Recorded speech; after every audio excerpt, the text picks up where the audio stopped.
I am talking to you today is I have in my inbox probably 30 or 40 emails from people feeling very confused and very let down by their brand.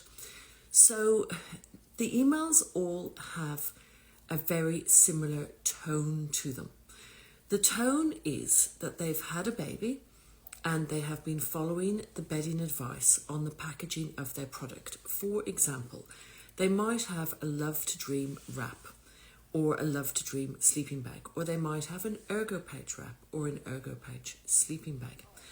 And I get this at this time every year, that these people feel very confused and very let down by these brands because they're trying to follow the bedding guide that comes with these brands.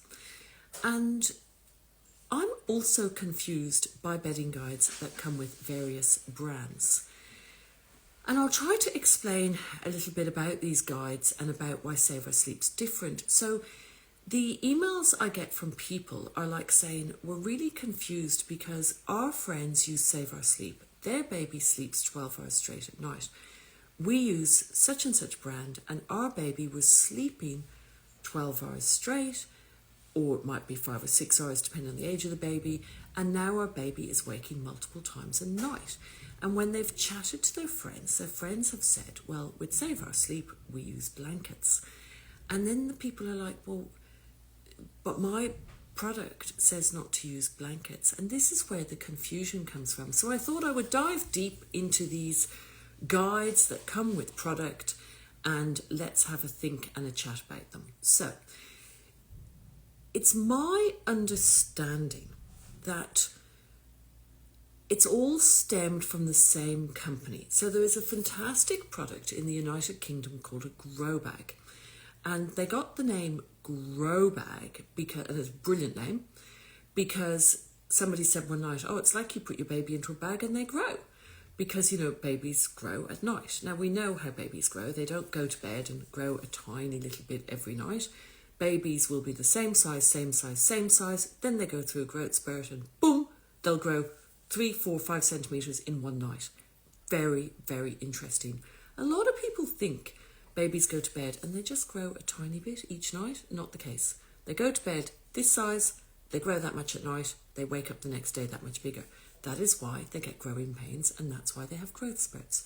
For more information on that, go to Netflix and watch the documentary called Babies. It's explained in there. I love that documentary because they also say to introduce iron at 16 weeks. Anyway, so Grow Bag name was invented because of that. Now in the United Kingdom, there's a different type of humidity.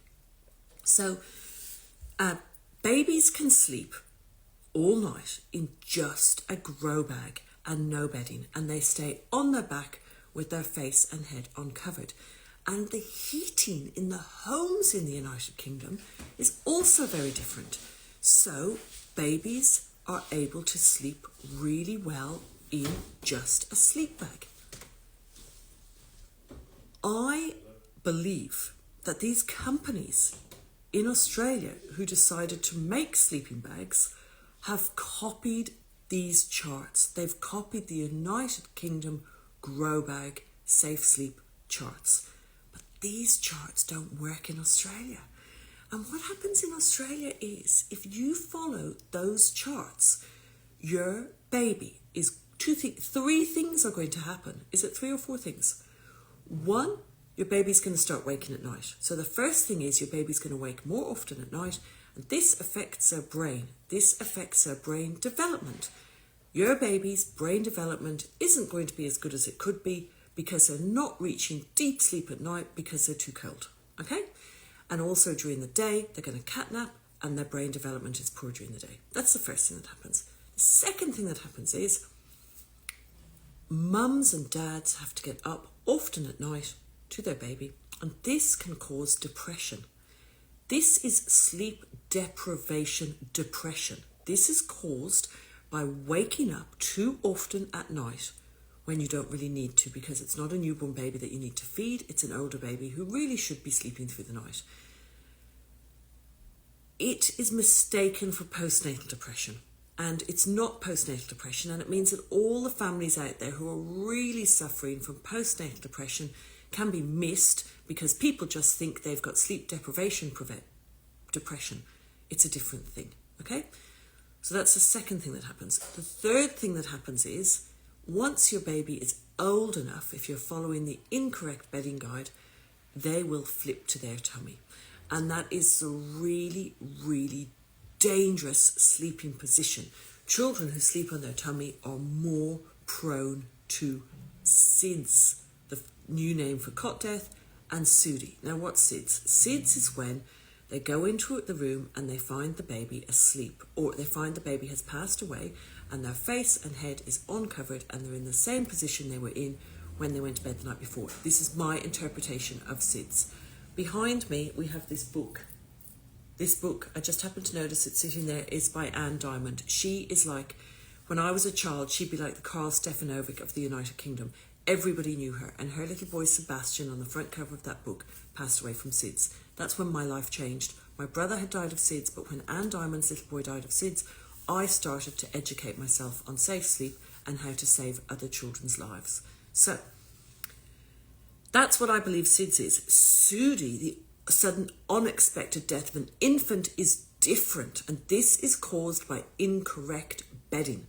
So if you have the incorrect bedding on top of your sleeping bag, your child will roll to their tummy, or if they're in a wrap, a dangerous wrap, swaddle bag type wraps with zips up the front are dangerous. Google.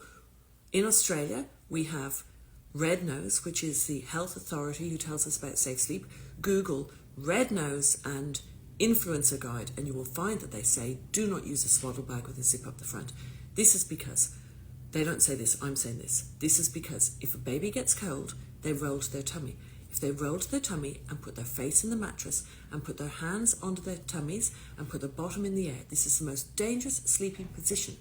And this results in SUDI, the sudden unexpected death of an infant. The difference here is when somebody goes into the room and finds the baby who's passed away, they find them jammed up against the side of the cot, or they find them face down in the mattress, or they've got like an unsafe comforter that's over their face or pushed up against the cot sides or whatever, one that's too big.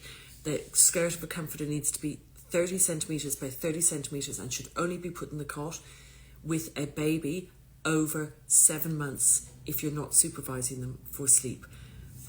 So those things are what is what we call sudden unexpected death of an infant. I wouldn't put any comforter in the cot, but Red Nose say over 7 months for any comforter. I wouldn't put any comforter in the cot unless it was Save Our Sleep branded, because I just wouldn't risk it. But that's me, okay, so, but we're not talking about comforters now, we're talking about bedding. So, where did the Save Our Sleep bedding guide come from, and why is it so different? So the emails I'm getting from people are that people are confused and disappointed because the bedding guide they're trying to follow is so different to the Save Our Sleep one, and they feel let down by the particular brand of product they're using. Now, a couple more things you need to know. The Save Our Sleep sleep bags are about 6 tog before they're washed, and once they're washed, they become 2.5. The 1 tog ones are about 3 tog before they're washed, and once they're washed, they become 1 tog, okay? You need to wash my Safe Sleep bags before you use them. Every other sleeping bag I have bought and tested, it's as if they have been tog tested before they're washed. So if you send them off and get them tog tested, if the packaging says 3.5, the tog results come back at like 3.4 or 3.6. But then when you wash them and you resend them, this is other brands, not my brand, they come back at 1 tog. So this is the other problem. A lot of the products out there are much, much colder than what people think or what people need. Now, how did I develop my bedding guide? Well, one of the things I developed it by was I used to go to all the SIDS international conferences. There used to be things called the SIDS International Conference. There still is. The one during COVID was supposed to be in Australia. I had booked tickets to go. It got cancelled because of COVID, and I've actually not gone to one since. Life has changed. We don't travel as much. Travel's more expensive. I haven't gone since. But one of the ones I went to, I think in 1995, a lecturer, a doctor there, Dr. Monique Lahore, Google her, I could have it slightly wrong. I think her name was Monique Lahore, as in Lehore, Hoir, Monique Lahore, she talked at the International SIDS and Kids Conference saying that they had cited that children in the Netherlands were less likely to die of SIDS than children in any other country in the world. And they believed it was because these children slept on their back with their face and head uncovered in a sleep bag with a zip around the side, and also if they had blankets on top of the sleeping bag, they stayed on their back longer. So that's where I first started thinking about my bedding and blankets over sleep bags, was from her information. Now, why, you ask, does it need a zip down why it should not have a zip down the side? I think I might have said that wrong, sorry. She said the sleeping bag should not have a zip down the side, it should have a zip down the front. And the reason for this is that older people, which isn't really the case now, because when I was a young mum, my mum would have been of the generation where they put babies on their tummies. But now you're all 20 years younger than me. I'm 51. You're all much younger than me having children. So your mums would know about safe sleep, putting your babies on their backs, okay? But when I was young, it wasn't the case. So in 1995, when this Dr. Lahore was talking, she was explaining that when a child was left with a grandparent, they would get the child asleep, and then if they went to put the child into the cot, if the sleeping bag had a side zip, they would lie the baby down on its tummy in the sleeping bag and then put the side zip up around the baby. But if the sleeping bag had a front zip, they would lie the sleeping bag open, put the baby in the sleeping bag and then zip up the front, and then they would be less likely to move the baby to the tummy. So that is why she said no side zips, only front zips. So I started looking at blankets for a few reasons. I also had a friend who lived with me in my house who worked, Marie Therese, who worked in a local health facility, health hospital for patients with mental health problems, and she found that if she put blankets on the young men, they stayed in their bed all night, and if they had no blankets, they got up and wandered around. That was another reason why I looked very much into the blankets. And then when I travelled from Australia to Ireland, I've talked about this before, I had Killian in a porta cot in the airport in Australia, and the room was 20 degrees and he was sleeping in a porta cot with, I think, 12 blankets on him. And then when we got to Ireland the next day, the room was 20 degrees and we put 12 blankets on him, and the water started pouring off him and he was crying and he was way too hot and he couldn't sleep because it was so hot. But yet it was the same baby, same porta cot, same blankets. Very, very interesting. So that's how I developed my bedding guide. So anyway, I just wanted to have a chat to you because at this time of year, it's very, very dangerous. Babies get really cold, toddlers get really cold, they flip to their tummies.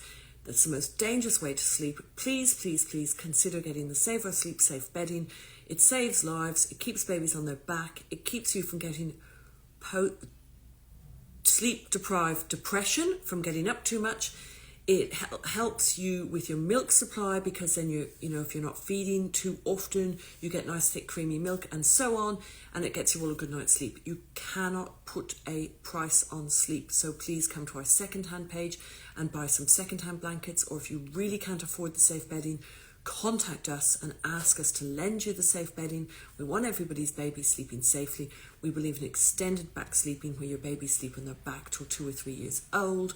I'm really, really sorry that these other companies out there have all developed their guides by copycatting. It's what they do. They copycat a UK tried and tested brand, but they don't understand that Australia is different